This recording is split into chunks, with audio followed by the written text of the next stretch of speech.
নমস্কার আমার সুধী ভক্তবৃন্দ, আপনারা আশা করি ভালোই আছেন। আমার আজকের আলোচ্য বিষয় রামায়ণে সীতার অজানা ত্যাগের গল্প। খুব ভালো লাগবে, আপনারা মনোযোগ সহকারে শুনুন। অনেকে হয়তো এটা জানো না, অনেকে হয়তো জানেন, অনেকে জানেন না। যাই হোক, আপনারা মনোযোগ সহকারে শুনুন, তাহলে আমার ভালো লাগবে।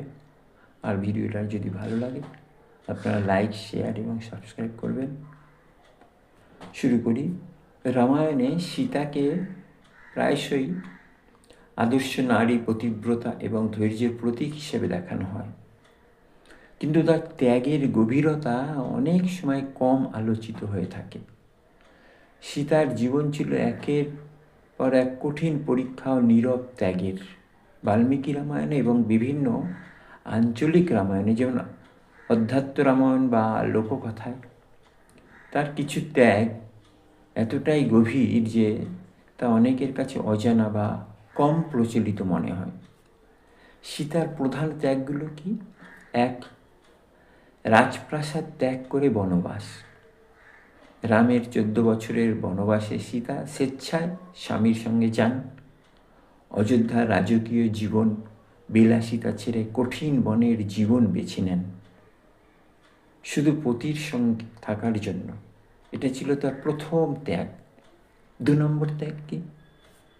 রাবণের কাছে অটল পতিব্রতা।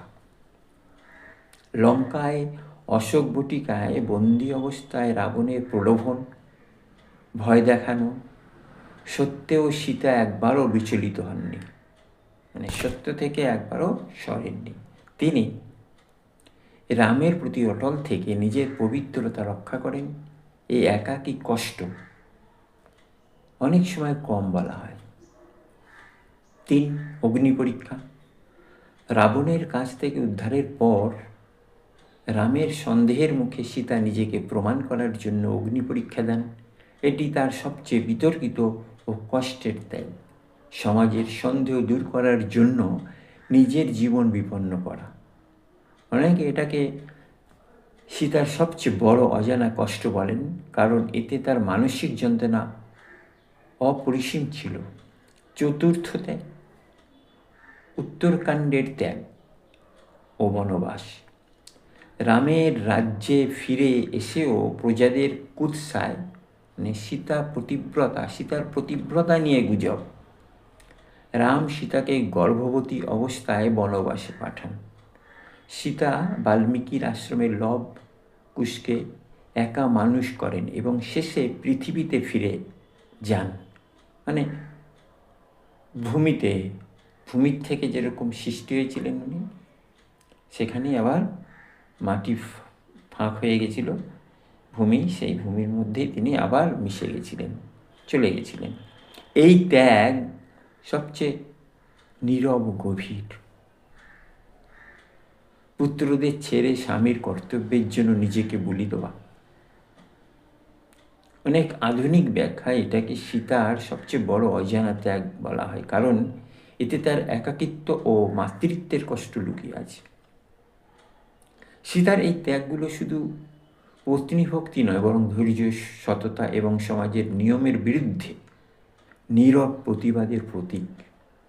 অনেক কবি, লেখক যেমন মৈথিলী শরণ গুপ্ত বা আধুনিক নারীবাদী ব্যাখ্যায় সীতাকে নীরব ক্ষমতা বা সহনশীলতার শক্তি বলে বর্ণনা করেন।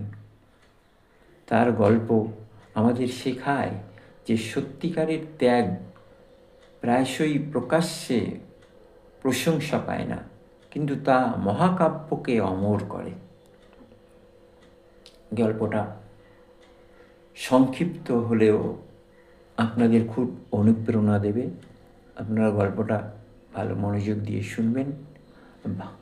ভালো লাগলে বা কোনো বলার থাকলে কমেন্টে জানাবেন।